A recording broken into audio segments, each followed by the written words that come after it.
East Coast anglers usually run to deep water structure for this week's theme species, but West Coast anglers can often find them in the shallows.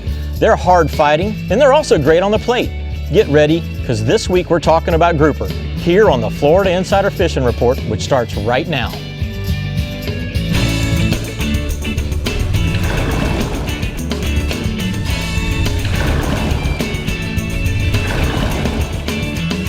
Welcome to the Florida Insider Fishing Report, presented by Yamaha. Hello anglers, this week I have Captain Jim Ross here filling in for Rick from the Real Legend Central East region. So welcome back to a new season, Jim. It's great to have you. It is so good to be back, Brie. I'm excited. 500 episodes just a couple of episodes ago. I have a question. Did you do the math? How many have you done? I haven't done it. I have. Did you? 272-ish. I don't know how long you've been on the show, but it's not, you're one of the OGs. I've been my report pretty close. Has been probably a little longer than that, but on set, much less. Exactly. That's all right. All right. Well, as you said, Jim, we are talking about grouper, which come in all different shapes, sizes, and colors with different limits and regulations. And you said vary from coast to coast. Oh, definitely. But before we get into all the grouper talk, let's say hi to Dave Farrell, who is going to let us in on some grouper catching secrets from the depths over there, aren't you, Dave? From the deep depths. The deep depths of the yes. deep depths. Like Jim was saying, most of the time we're fishing on the bottom in really deep water for these groupers, but sometimes we're not. Sometimes they get shallow in the wintertime. So we're going to talk about the different ways to catch them. Lots of variety there. All right, well, 'tis the season in the Yanmar ASV Keys region. So let's see what this grouper weekend holds for us with Captain Sarah Stanzik. Go for it, Sarah. Hey everyone from the Florida Keys region. Yeah, grouper season is just a few days away. It's on Monday. I wonder how many people are going to call in sick and go fishing. We'll see. It's supposed to be windy, I think, so I'm not sure. But anyway, everyone's getting excited. It's coming up. Grouper in the Keys, they can be found all over the place, both inshore and offshore. So there's many different ways to catch them, but best kind of idea is to use some kind of live bait like a pinfish, grunt, ballyhoo, or cigar minnow, or some grouper favorites. On the reef, though, you control a diving plug for them, like a lure behind your boat, and that's a fun way to catch them too, like high-speed trolling for them. We do that on the reef. It's got to be like 40, 50 feet deep. But when you use a live bait, you want to fish for grouper on the bottom, and they're on types of structure like reefs and wrecks and rocks and stuff like that. So you want to use an 8 to 16 ounce sinker with a 15-foot, 80-pound leader and a 9/0 circle hook, something around that area for like a reef setup. My favorite way, if you see the picture, my favorite way to catch grouper is with a spear gun.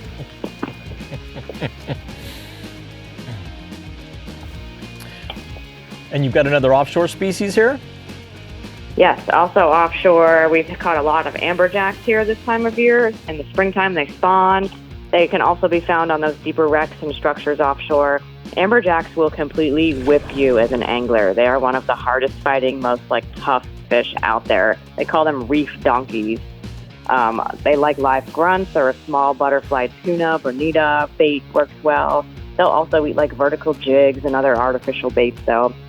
Definitely heavy tackle is set up like a pin 50 wide with a 10/0 circle hook, and it's like a decent-sized sinker depending on the current and how deep you are.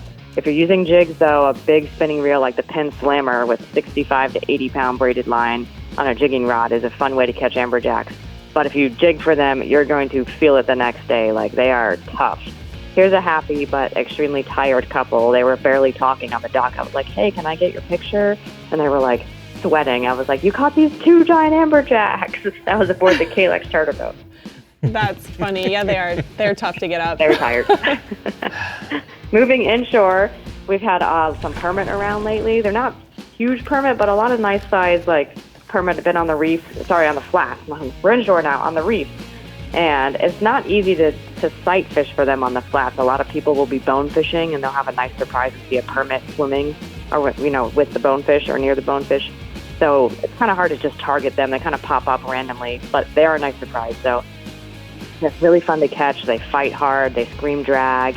If you're fly fishing for them, you can use all type of fly gear for them. If you're bait fishing, we use live crabs or live shrimp.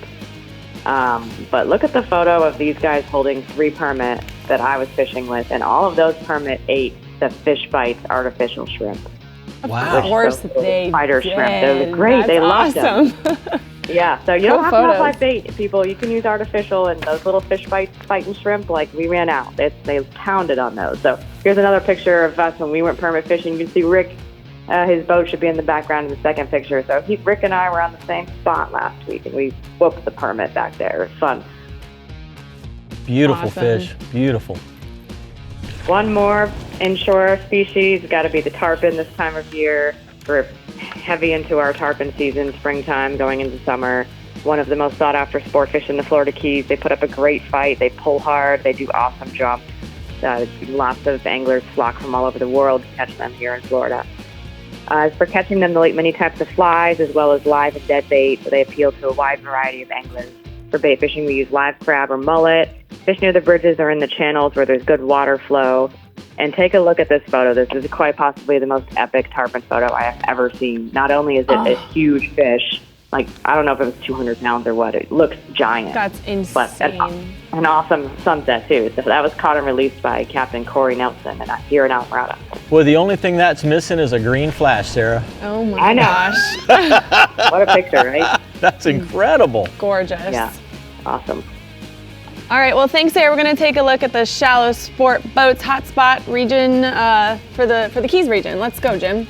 Well, the bonefish are biting best early in the morning or later in the afternoon. You want to use some live shrimp and be quiet and stealthy. Look for fish waking or moving around on the flats and cast well ahead of them. And offshore, the yellowtail snapper are still spawning, so there's lots of nice fish around.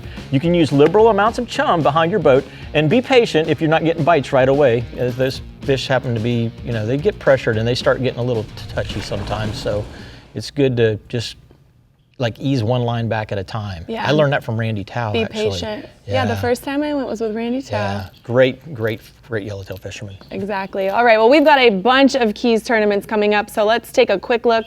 First is a Faro Blanco Invitational Tarpon Tournament, which allows anglers to fish 3 nights with 3 different captains at 3 different bridges in the Keys.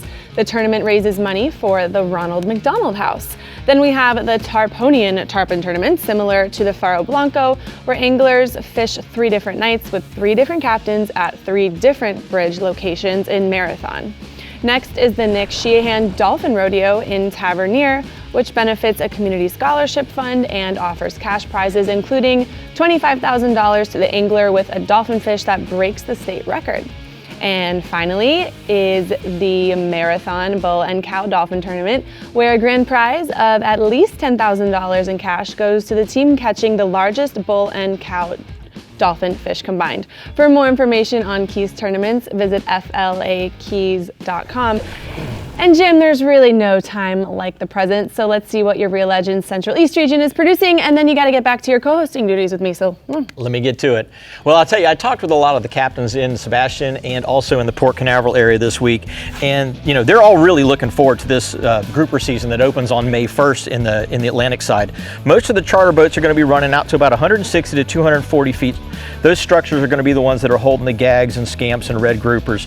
I talked with Captain Greg Rapp every once in a while, and he gave me some great go-tos. His grouper rig that he really likes, he starts with a 12 to 16 ounce sinker with a 100-pound mainline.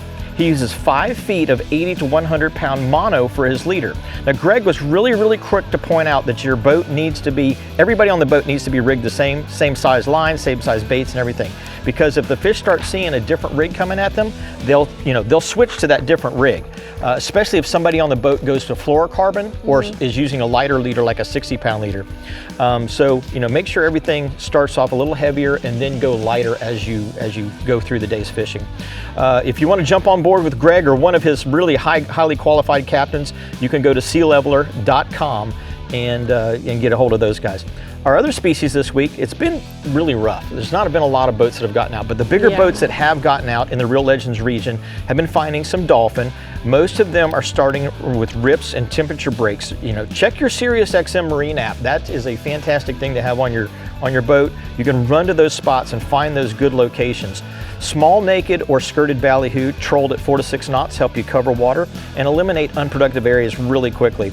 Once you find a feature like some weeds or a rip or something like that with fishing, feeding around it, work that area over thoroughly because there's not a lot of fish in the area. They're all going to be in little concentrated packs right now, and most of our dolphin are running about 5 to 10 pounds right now. Now, swinging inshore, our speckled trout bite's been really good. It's getting even better. It's generally really good in April, and it gets even better in May. The Indian, Banana, and Mosquito Lagoons all have good fish in them right now. And the trouts are all sizes. You can even get like 6, 8, and 8-inch little trout, as well as some of those, big gators. The Houdini and Mama's 14K colors are top choices in the Assassin Sea Shad right now for any size fish. And we've had very good trout spawns the last 2 years, and that's why I think we have those smaller fish in that 5 to up to about 10-inch class. Hopefully the juvenile fish are going to make it and grow and be able to reproduce themselves, which if you guys and gals in the Central East region will continue to release them, they will. And I've talked with Captain Peter Deeks. He's been able to target some of those bigger gator trout lately, and he's been using live croakers or live pilchards or pogies when he can get them, or if he can't get them, then he's using live mullet. He's fishing around residential canals, creek mouth openings, anywhere where there's mangrove cover available, and he also says that some of the big trout hold on the spoil islands between the Vero and Grant area, so don't overlook those spoil islands and bars, especially if you're using some of those bigger baits. The big trout, those big gators also hang up underneath some of those edgewater overhanging undercut banks as well. We've had quite a few fish in that mid 20 to upper 20-inch range come out of there lately. So all of those areas are providing shelter for the bigger trout, and that's where they can stay away from the dolphin, which are constantly harassing them. So if you guys and gals get a chance to get out there, trout seems to be one of the better species that you can target this week. And here's a picture that Captain Peter sent me with one of those nice big speckled trout that he caught down in the Sebastian through Vero area. A good one. Not bad at all. My last species is redfish. Water temps are getting really good for redfish right now, especially if you're using topwater plugs. Captain Mike Mann told me from the Mosquito Lagoon that he's been just targeting primarily mullet pods for the redfish early mornings, and he's throwing nothing but top waters at them until about 8:30. And he says then the bite kind of stops, switch over to your jigs, and most of those fish are running from about 20 to 25 inches. But there's a couple of them, especially the first thing in the morning at first light, if you're throwing top water, that are pushing 30 inches. So there's some good fish out there right now. Not too bad. Look at that photo. Nice. I'd take that fish any day. Get out there and get you one, right? All right, well, here are the Rodan Marine Systems hotspots for the Central East region. Let's take a look. Do you know what they are, Jim? Hot spots for this week? I know exactly what they are because I sent them in. I know you did. Speckled trout in the residential canals and undercut mangrove banks for the Indian River. And use live finger mullet, pogies, or small croakers, and you're going to get some fish up into that mid 20-inch range. Yellowfin tuna action offshore for those of you that have the ability to get out once the winds lay down. The smaller boats will get there, but it's pretty much a big boat thing right now. Troll naked or skirted ballyhoo or cedar plugs. And most of those fish are running from 25 to about 40 pounds right now, Brie. Memorize that whole thing. Yeah. Like you wrote it.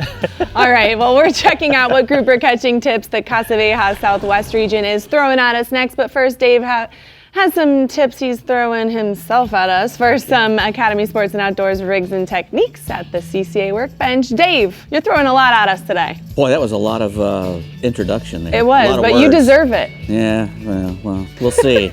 We'll see. I haven't done my thing yet. Oh. When I do it, You're gonna do your thing. Probably my outro would be better than the intro. Oh, great. Now I gotta write an outro. Yeah, outro for you. We'll be back.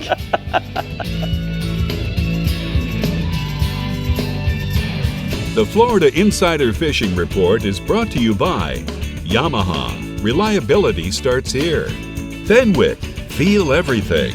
Sirius XM Marine. Weather. Fish mapping. Entertainment. Penn. Let the battle begin. Casa Vieja Lodge. 5-star angling in beautiful Guatemala. Shallow Sport. Legendary performance. And Daiquiri Deck. Food, drinks, friends.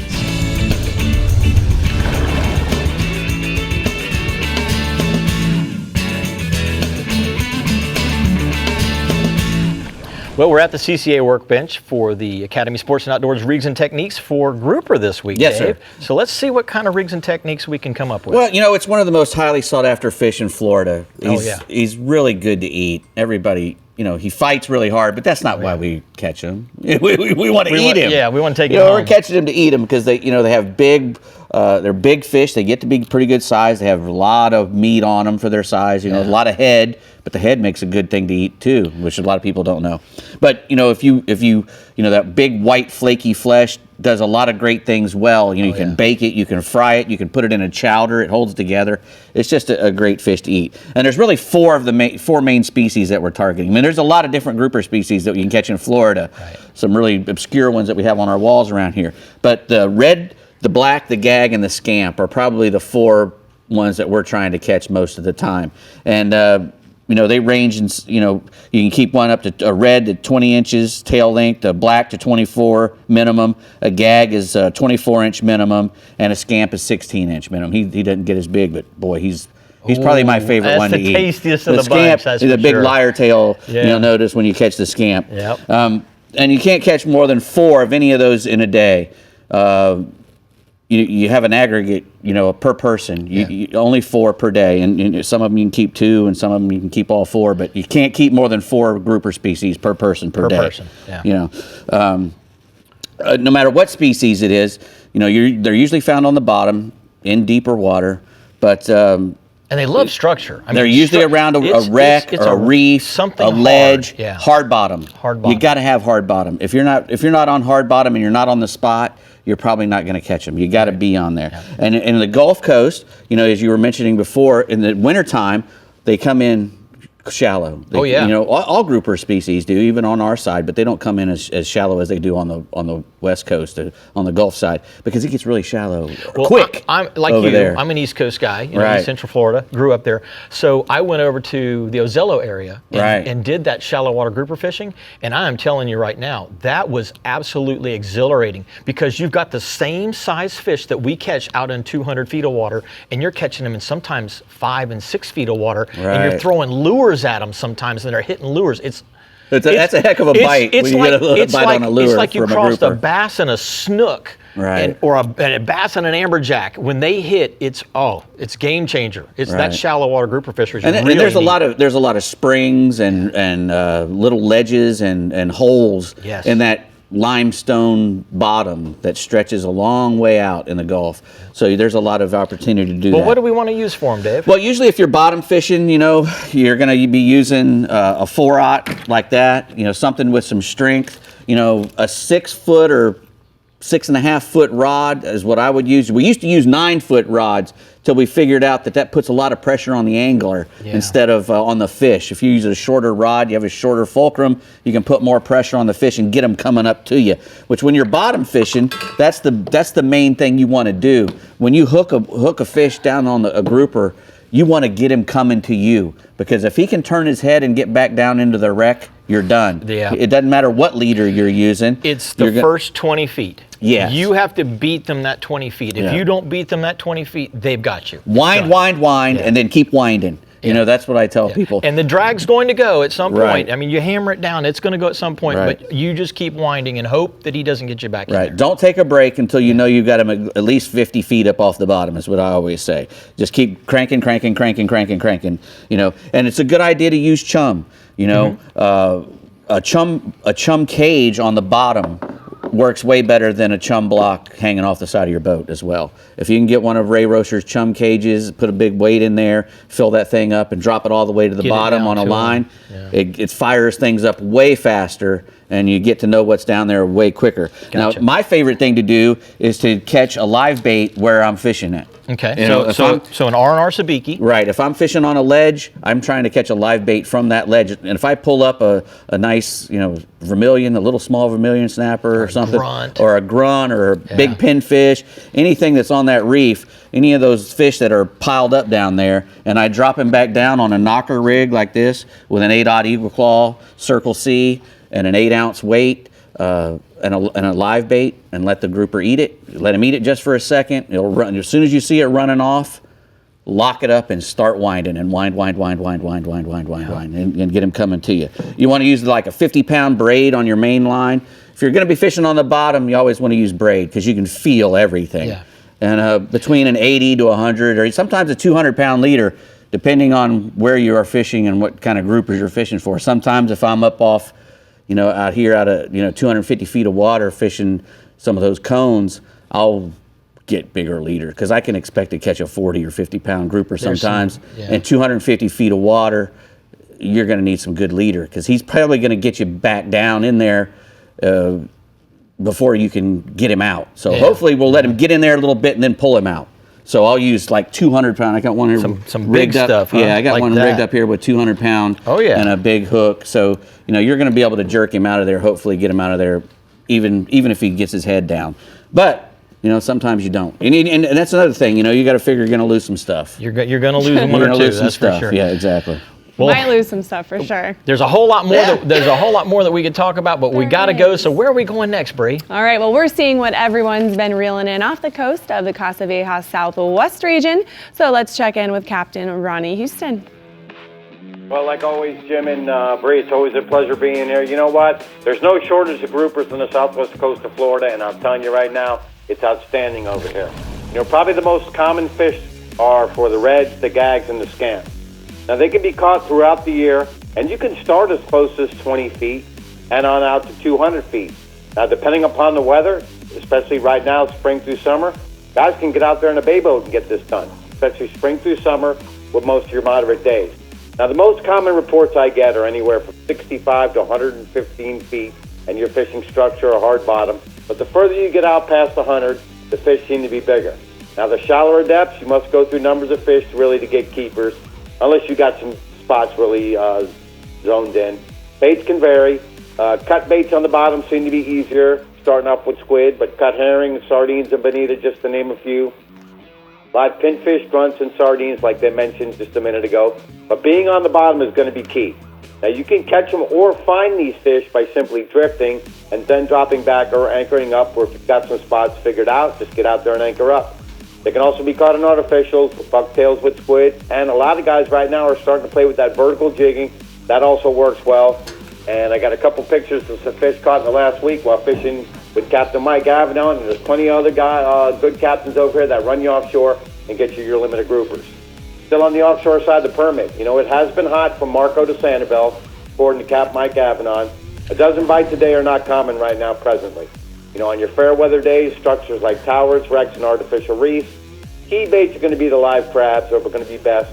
But they're also being caught, if you can't get the crabs, with jig heads, quarter ounce to half ounce, with shrimp, and that's getting out around the schools and getting reports of several schools in certain areas. Now, if you get around these schools and the fish don't want to see the bite, permit like to swim in a circle around the spot. So just hang out, be patient, don't chase these fish, let the fish come to you. And I've got a nice picture of a permit with Cap Mike out in the bay boat.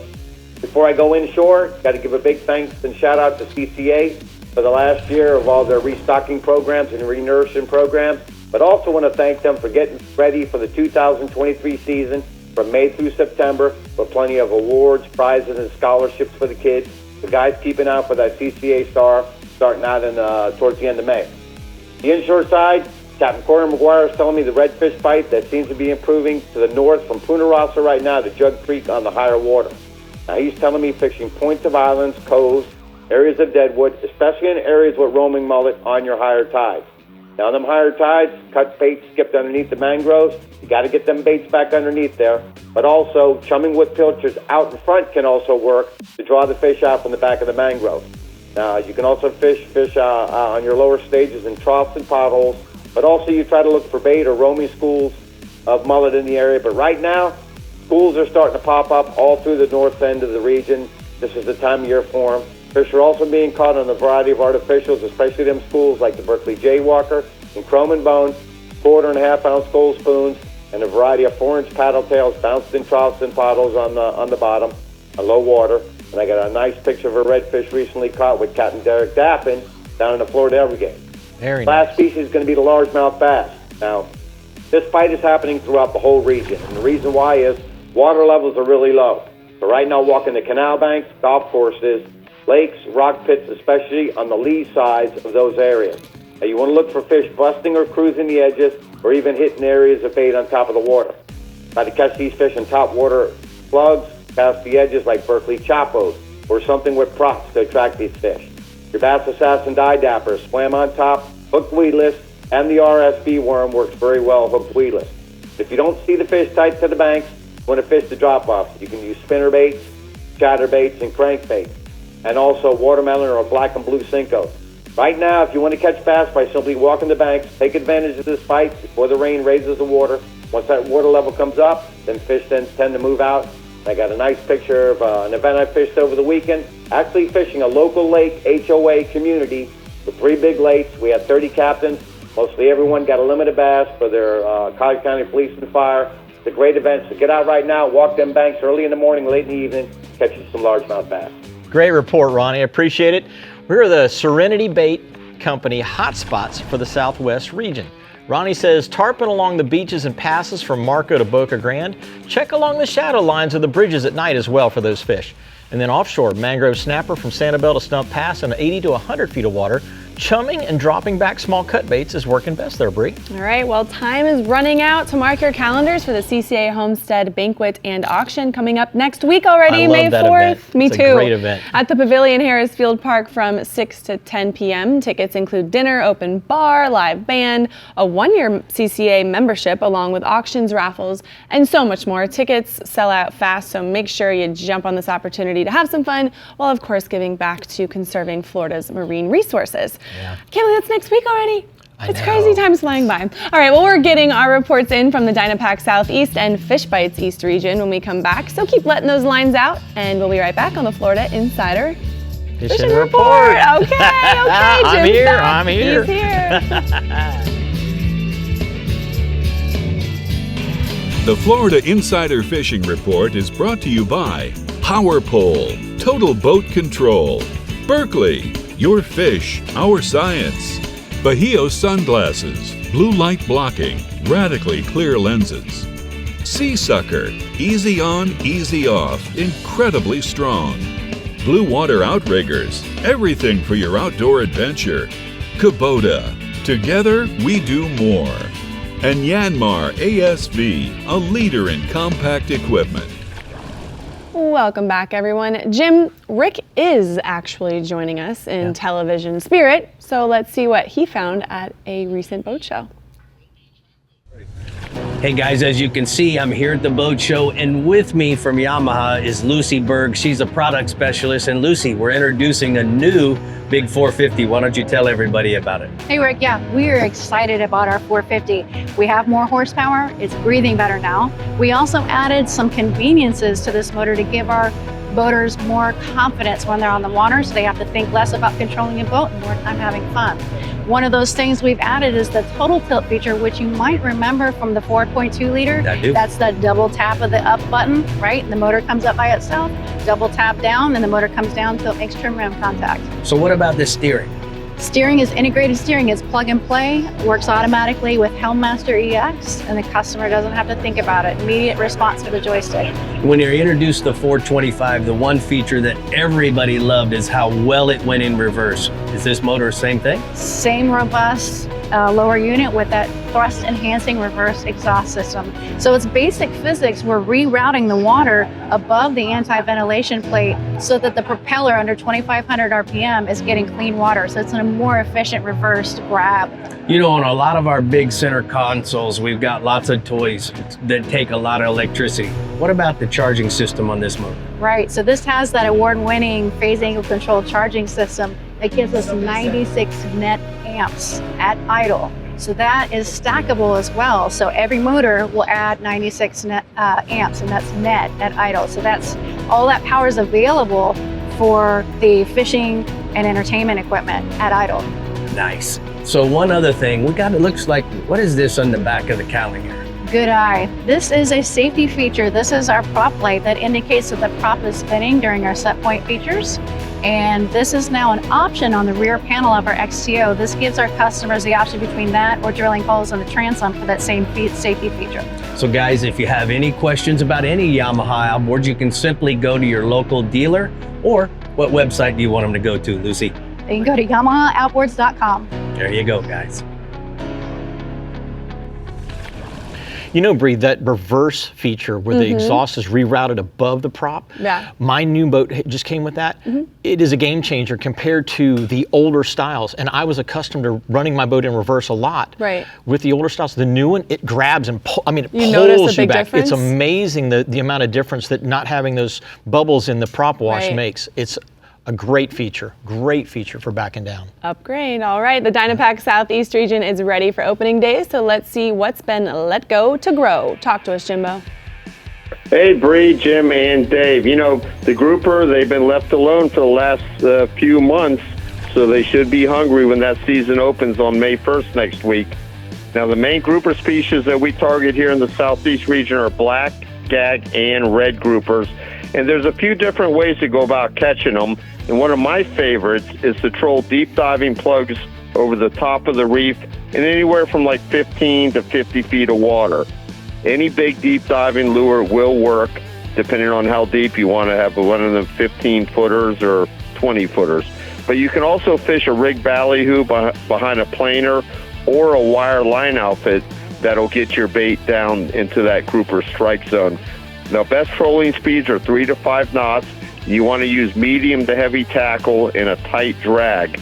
And when a grouper does bite, you want to keep that boat moving so you can keep the fish out of the reef. They're going to be digging to get back in there. You want to keep them out of any structure. Now, drifting over any good reef structure and wrecks and ledges in 80 to 250 feet of water, that's also a great way to target groupers. And you want to use live baits such as a pinfish, blue runner, grunts, and speedos are all great baits. Or you can drop a butterfly or deep jig on that same structure. Now, the basic rig for live baits, a long 80 to 100-pound mono leader and an 8/0 or 10/0 circle hook, and you want to use enough lead to hold bottom. And then you can also anchor over this same structure and lay your bait right on the bottom. That way, if they're a little weary, they might get brave and bite it. And you cut or live baits will work doing that. And most of the grouper that come out of the deep water in the 15 to 20-pound range, and then on the reef, they're usually mixed sizes, anywhere from sub-legal on up. Now, I got a photo here. This is my brother Rick Thomas with a nice black grouper, unfortunately caught out of season, but I know where he lives, and we're going to go catch him next week. I'm sure you will. Waypoint save, right? Correct. Well, I got a few of those spots saved for next week. But now, fishing along the edge of the Gulf Stream has been really good also. Been catching a variety of fish, mainly sailfish, blackfin tunas, kingfish, and even the occasional mahi's been showing up. Now, some of these fish are being caught on the troll, but the bulk of the bites have been on live baits. We've been fishing them under the kite or on the drift. We like to use herrings, goggle eyes, pilchards. We've been fishing anywhere from 90 to 300 feet of water, depending on where that blue water and current is.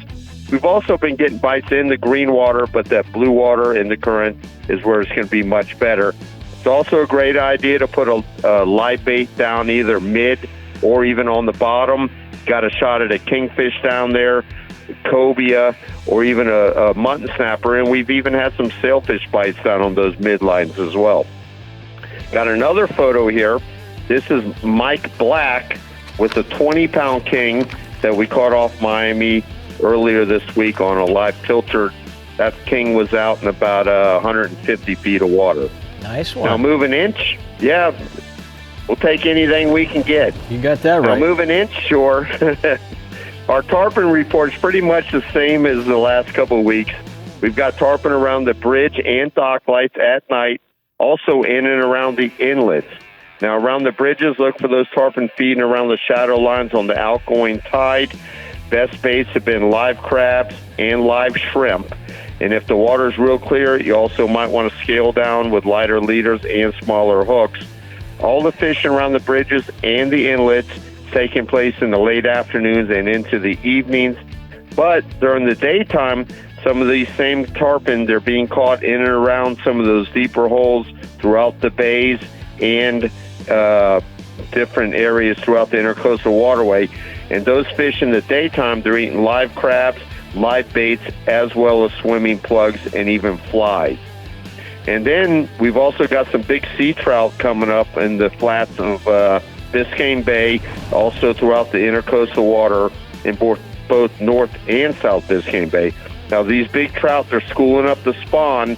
Some of these fish have been nice sized ones, 26 to 27 inches. Some of the better areas are the flats in North Biscayne Bay between 79th Street and Haulover Inlet. And then down in South Biscayne Bay, inside of Key Biscayne around Nixon's Beach. And then on the west side of the bay off Mercy Hospital and also south of Gables by the Sea. If you're using live baits, fish a small live pilchard or pinfish under a popping cork. You can also use shrimp, but the pinfish are going to kill you. Or you can use quarter-ounce jig heads with a ghost-colored Bass Assassin or Gulp shrimp. You know, Jimbo, it's pretty interesting. I'll take your hot spots from here, but it's pretty interesting that they're getting trout into the 26, 27-inch range everywhere up and down the East Coast, because all the way up to my region, like I reported, they're there as well. Fantastic. Hey, Jimbo, thanks so much. We appreciate it. He says inshore, drift live shrimp or crabs around the bridges and shadow lines and the inlets in the evening for tarpon, and then offshore, drift or kite fish with live baits in 90 to 300 feet of water for sailfish, kings, blackfin, and the occasional mahi, Brie. Oh, I just love the occasional mahi. The occasional mahi. Makes me happy. All right, well, as the water is warming up in the Fish Bites East region, the grouper are pushing a little deeper. So let's find out how deep with Captain Mike Holliday. Go for it. Hey, Brie. You know, the black and the gag grouper are our most common species that we run into in my region. And the further north you go, the better the bottom, or the more bottom that they have, thus more grouper. The Atlantic grouper season opens this Monday, May 1st.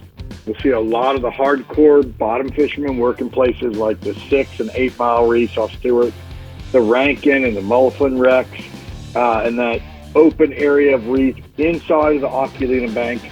There'll also be deep drop guys working push button hill for snowy grouper.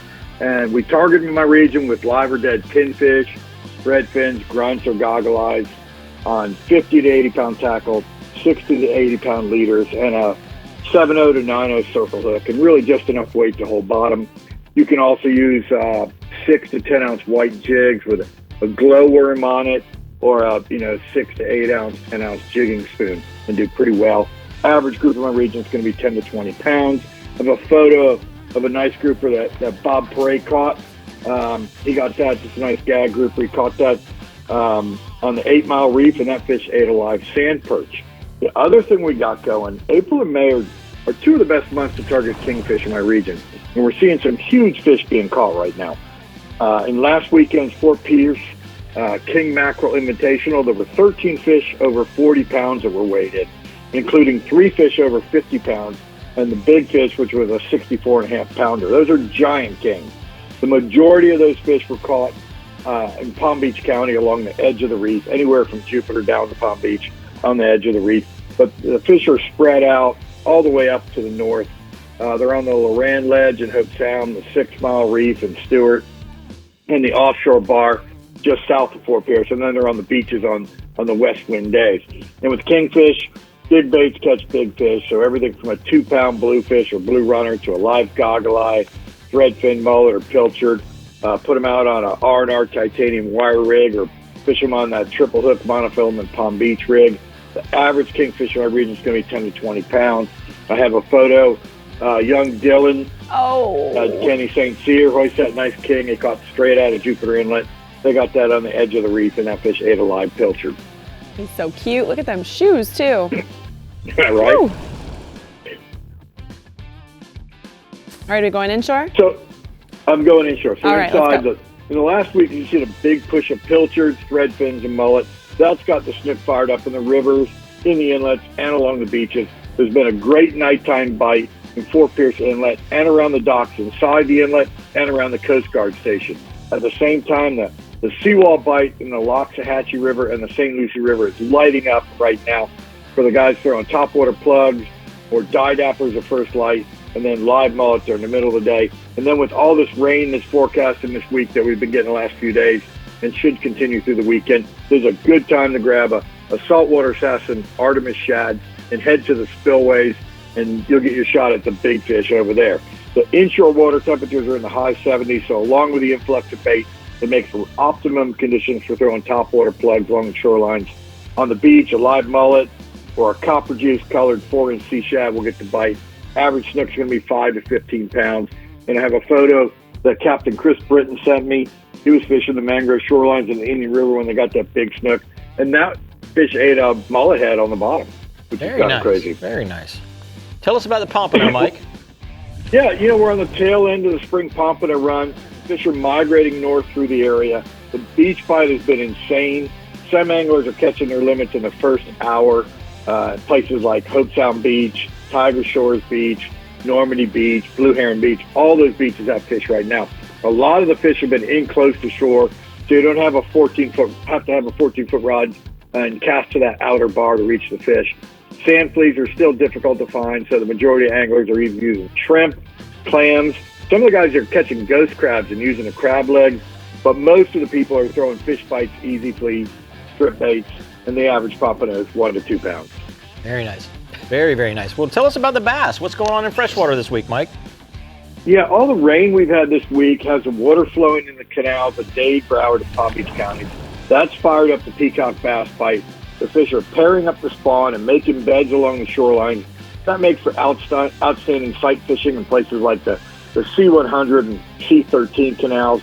And then at the same time, the Miami Airport lakes and Lake Osborne Ida chain in Palm Beach County. They're seeing a lot of fish around the docks, around the shoreline vegetation, and around the deeper holes that are holding shad, particularly in the middle of the day. For the shoreline bite, pretty hard to beat a small prop bait or a 3.5-inch bass assassin little boss or a curly tail shad in the brighter colors. Peacock bass will swipe at a bait a lot of times, so if you see one flash and it misses your bait, just reel back in, throw it right back to the same spot, and you'll get the bite. You can just do that repeatedly. In the lakes, live shad or shiners are the top baits.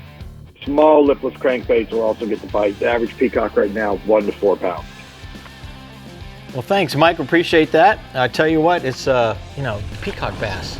Oh, I love them. I gotta go do that. They're my freshwater equivalent of mahi. There you go. We're going to get to the TH Marine hotspots for the East region. Captain Mike says flounder on the piers and bridges of the Jensen Beach Causeway. Use live shrimp or mullet on a 3/8-ounce jig head. And then, of course, offshore, kingfish on that drop-off off the Jupiter Inlet. Use live bluefish, blue runners, or pilchards on a number 4 wire stinger rig. Okay, anglers, it's time to get your grouper on and win big. CCA Florida Star has a grouper division with first place being a 115 Yamaha. It's not the biggest grouper that wins. It just has to be of legal minimum size and is catch photo release. So if you are fishing anywhere in Florida and catch a legal red, black, scamp, or gag grouper, submit it to win some great prizes.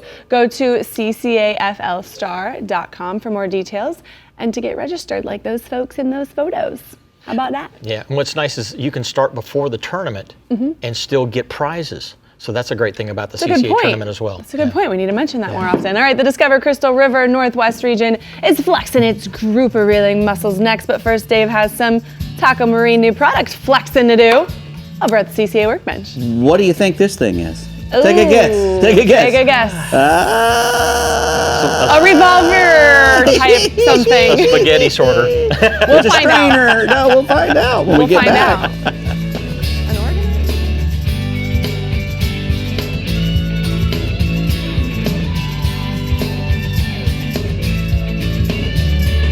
The Florida Insider Fishing Report is brought to you by Academy Sports and Outdoors. Have fun out there. Penn, let the battle begin. Alta Equipment Company, where uptime matters. Ameritrail, load, launch, relax. Rodan, set it, forget it, catch more.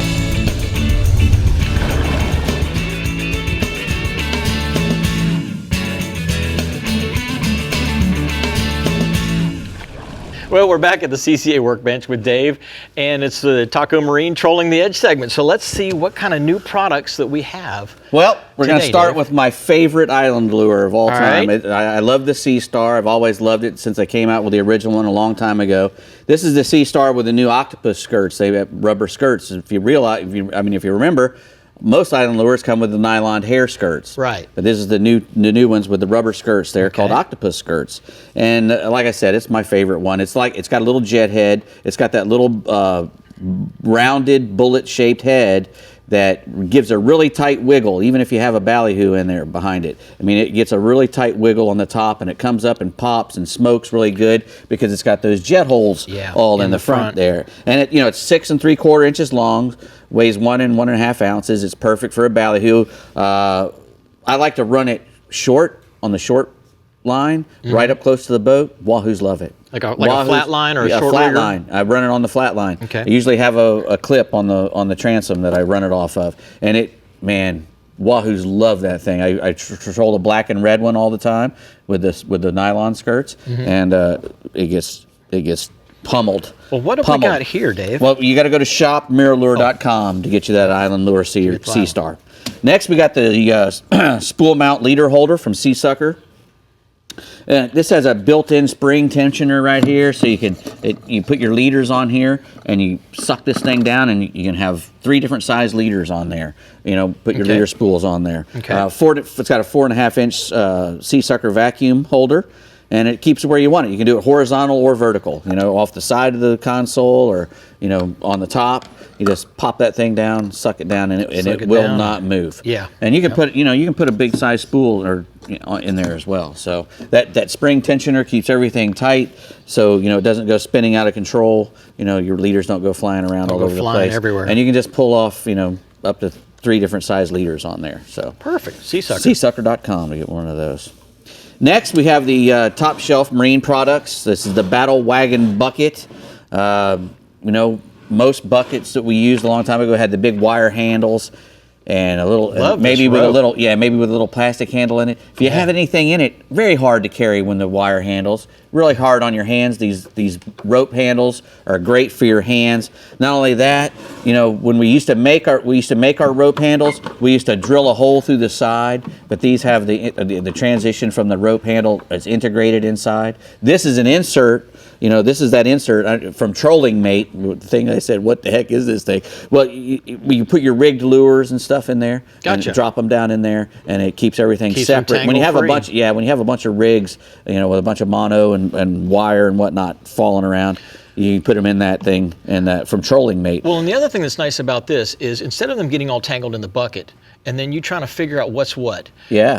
Each individual sleeve, and you can rinse them with your freshwater wash down, and they're ready to dry at the end of the day and go back. Right. And they're not tangled up. So it's got holes in there. After getting, you can see them on the backside. After getting kicked around all day in the cockpit of the boat, it's a jumbled mess. So that's a game changer right there. They have 100 different color combinations with ropes and buckets. You can put your company's name on there. You can do all kinds of stuff. Personalized. Top shelf marine, 10 millimeter bucket. It also gets. They have optional lids as well. So. Fantastic. Next, we got the Daymaker Lure by FishRazor.com. It's designed for tuna fishes. It kind of swims like a cedar plug. You just put a 7/0 hook in the back and let it go. I was going to say, this thing looks like the 2.0 version of a cedar plug. Correct, and it's got, it comes in pink, blue, and green sparkle. That elongated body, with pulling from the back, and that squirt and that squid skirt gives it a great action. And it's, if you can also order it rigged. You can either get it by itself like that, or it comes rigged on a 200-pound leader with a 9/0 needle eye hook inside of it. And where do we find those, Dave? FishRazor.com, R-A-Z-R, razor. FishRazor.com. Well, Brie, we got all kind of great new stuff. Squid skirt position. It's hard to say that.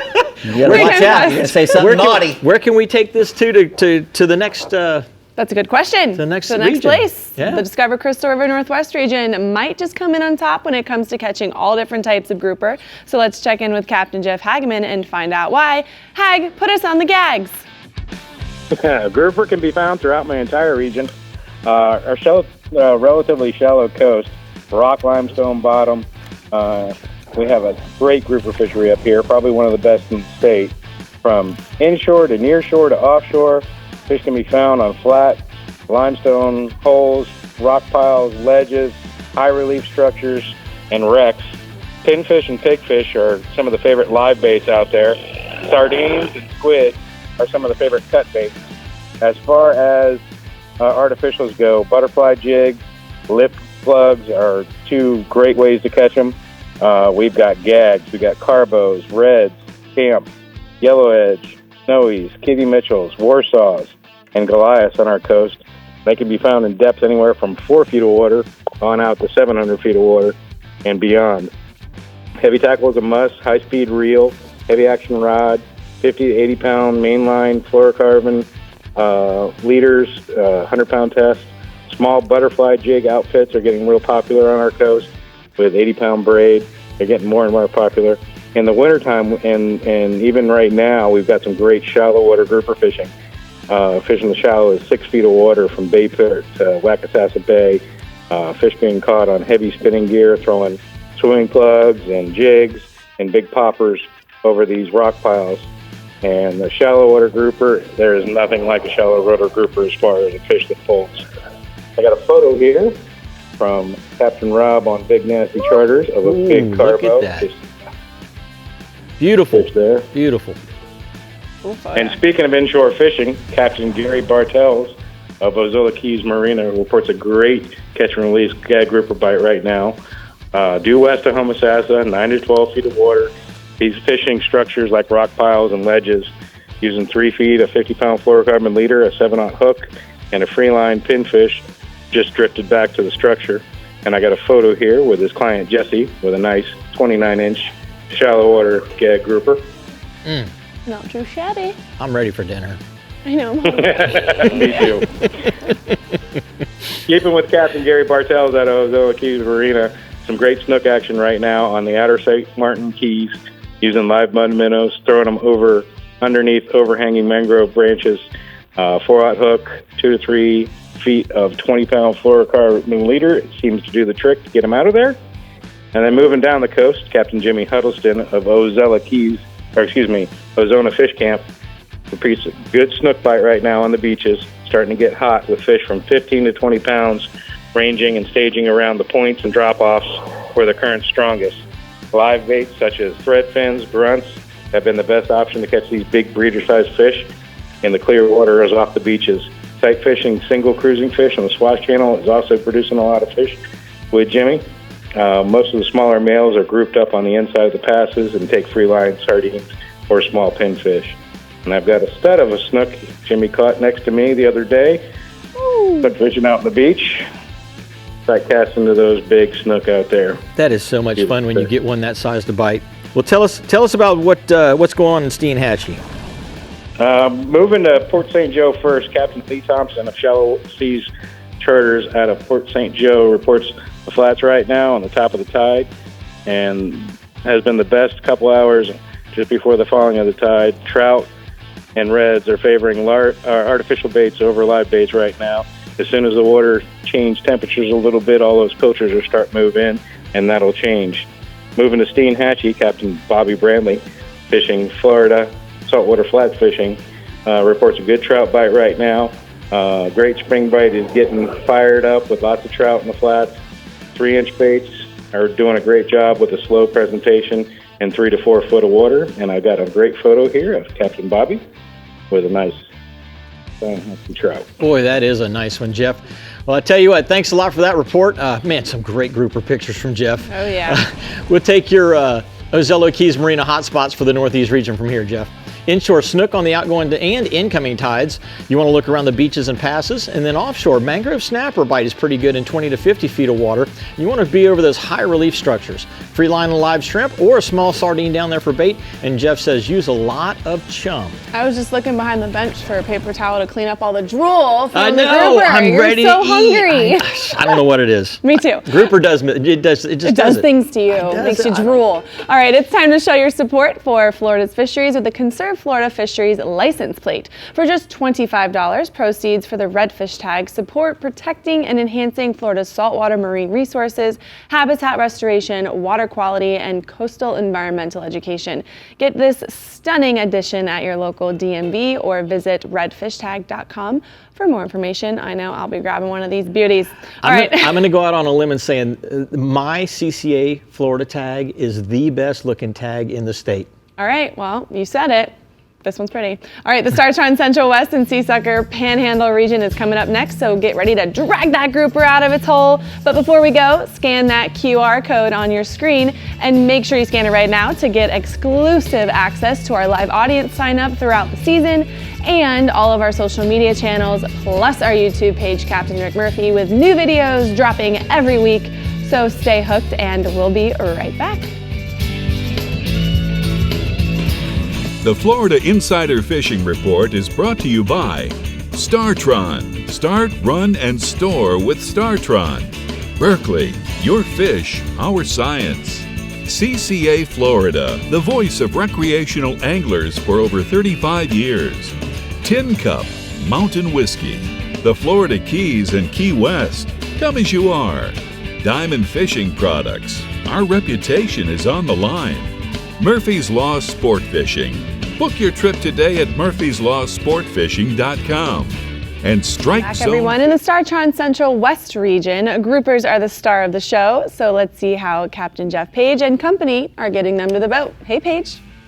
Hey, Miss Brie. You know, they really are the star of our offshore fishery.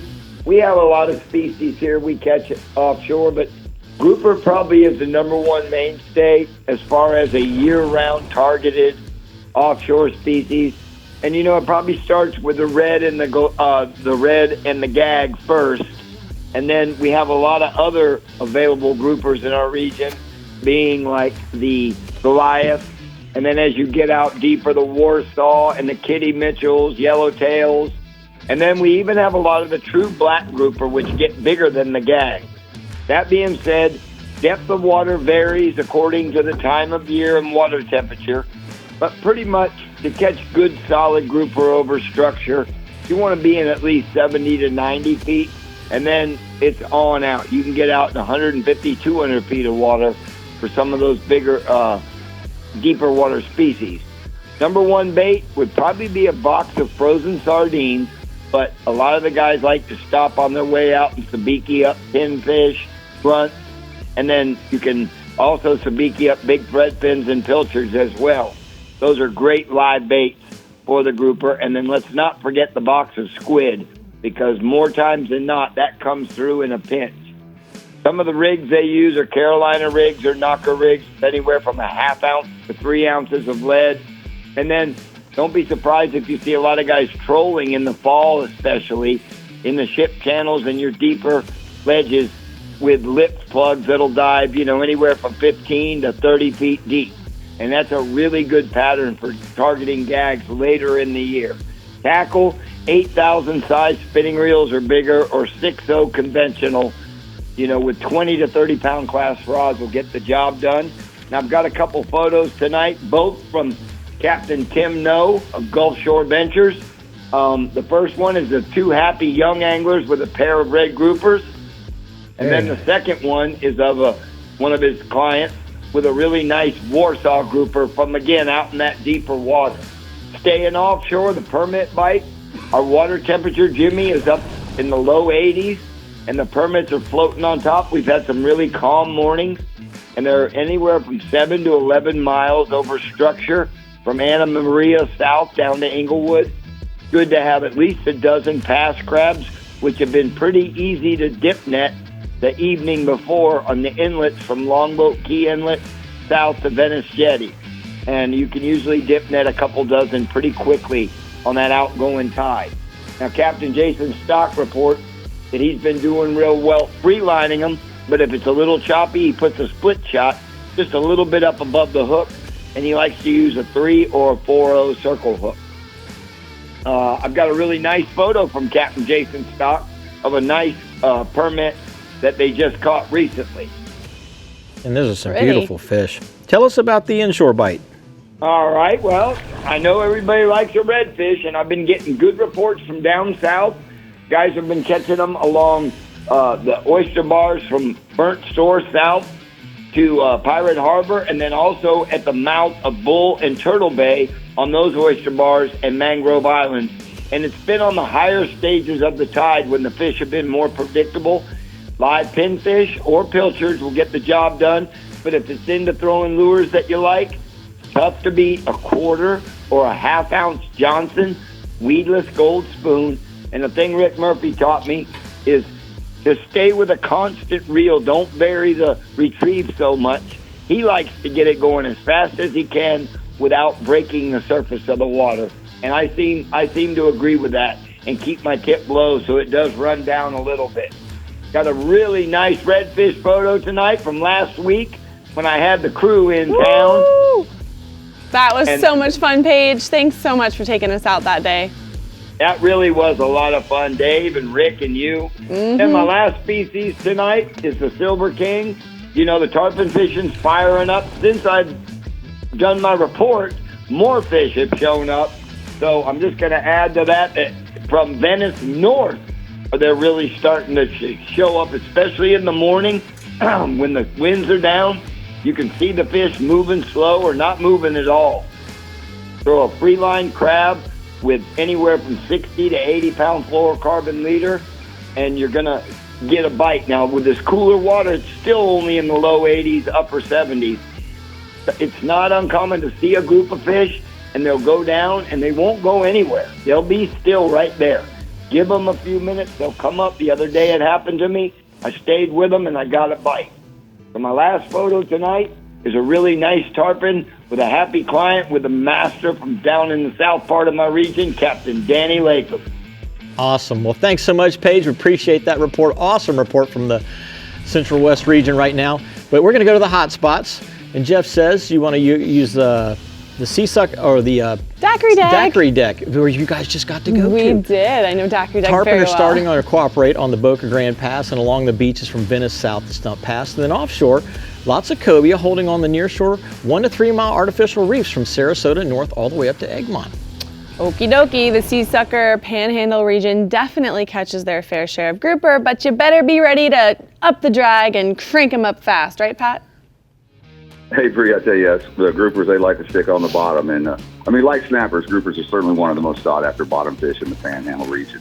Occasionally, they're going to be caught in the deeper parts of our bays, usually near the inlets. Pensacola Bay is known for it. Right there, Hathaway Bridge, whatnot, in Panama City is known for it. But they're mainly going to be found in the Gulf in water 60 feet to several hundred feet deep.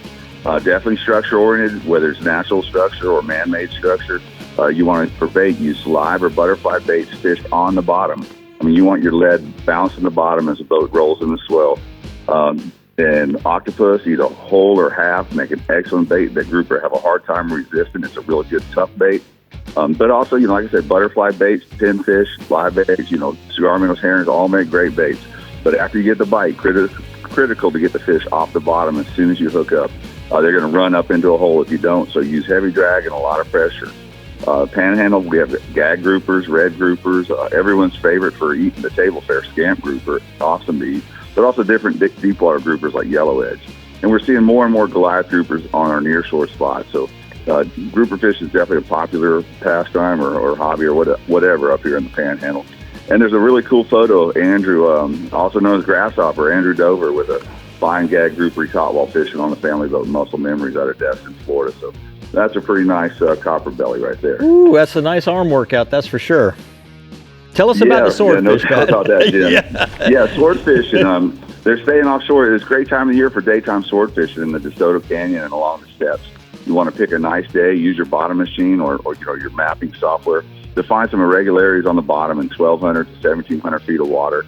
There's several humps in those depths as well as channels that run from up on top of the edge down into the canyon. And just east of the Petronas, there's a very consistent ditch, channel, whatever you want to call it. But we like to use sacrificial weights to get our bait down. I like to use a scrap rebar that's attached to the hook real lightly. When the rebar hits the bottom, you jerk it, and then give it some slack or whatnot, lose that rebar, and now you're fishing. But this way, everything sinks in a straight line, minimizing tangles as it drops to the bottom. And make sure your bait's sewed up well, and use a skirt. It's going to add a lot more durability. If you're dropping it down that deep, you want to make sure that your bait survives the trip and also survives a little beaten up. Pomfrets and barrelfish are welcome bycatch. And if you freeline baits while soaking a swordfish bait, you may end up with dolphin, tuna, or other pelagics. You never know what size sword you're going to encounter. They could be lawn darts to monsters. And then moving inshore, Jim, the pompano fish along the beach is good, but we'll start to taper as we get into May. Currently, the water is still clean with no real signs of June grass, just a little sargassum to deal with. So pick you a beach with clear water, good sandbars. In other words, spots where deep pools are near the shore, or where you got good washouts or pinch points between the gully and in the gully between the outer bar and the inner bar. Also, just east of the inlets on the incoming tide can be very good, especially Holiday Island near the East Jetty. You're going to set fish with multiple rods, bait with sand fleas or fish bites, or you can walk the beach and or use a trolling motor to ease along the beach and sight casts with light tackle, throwing pompano jigs. Redfish, Jack Crevalle's, mackerel, ladyfish are all common bycatch that kind of fishing. And the pompano running 2 to 3 pounds with a few bigger. And then finally inshore, just like Jeffrey just mentioned, everybody's favorite, the redfish is good in the bay and also in the Gulf. So along the beaches, the redfish are usually up on or just off that first sandbar, and they can be sight cast with lures or flies. And, the water's clear, the bottom's light sand, so cast light-colored soft baits or topwater baits like the Berkeley Jaywalker. Most of these redfish on the beach are grown-up bull redfish. In the bays, you're going to look for them either in the inlets with a live bait on slip sinker rig, gets them, or on the flats. On the flats are usually right tight shore around the mouths of the tidal creeks or grassy points. Gold spoons, swim baits, and soft plastics are all favored lures. Flats redfish or slot fish, while the inlet redfish are slot to oversized fish. And you got a photo here? I sent a photo in. You got it? Okay. It's a nice photo. Got Eric Sportsman over in Pensacola with a beachside redfish that they caught this past week. Thanks for that, Pat. We appreciate the blue water hotspots for the Panhandle region. Offshore or inshore, Pat says pompano in the Navarre surf. You want to use multiple setup rods along the beach with sand fleas, or fish bites work pretty good too. Walk the beach or the pier over there and sight cast to them with jigs as well, because that water's nice and clean right now. Or offshore, you can head to the DeSoto Canyon and check out the Okaloosa fads for wahoo, dolphin, or other pelagics. Bluefin tuna are a real possibility, he says, and with that, you need to have some bigger gear ready in case you come across them, because your standard stuff is not going to handle those bluefins. True that. All right, one of our favorite shows is sneaking up on us, Jim, and that is the Kids Show, June 19th. Our studio is full of young anglers and action-packed with interactive stations that consist of casting, rigging live bait, and knot tying, along with games, prizes, and of course, lots of snacks. So sign up, head to our website, Florida Insider Fishing Report, or scan that QR code on your screen. All right, the Northeast region is ready to join our weekend grouper get-together, so stay hooked, and we'll be right back on the Florida Insider Fishing Report, Grouper Edition. Love it. Love it. The Florida Insider Fishing Report is brought to you by Yamaha. Reliability starts here. Fenwick. Feel everything. Island Lures. Tournament Tackle. The IGFA. Every fish, every water, every angler since 1939. Sportsman's Adventures with Captain Rick Murphy. Fishing for adventure. Real Legends. Available at bellsflorida.com. Dynapack. Your partner on the road. And Taco Marine.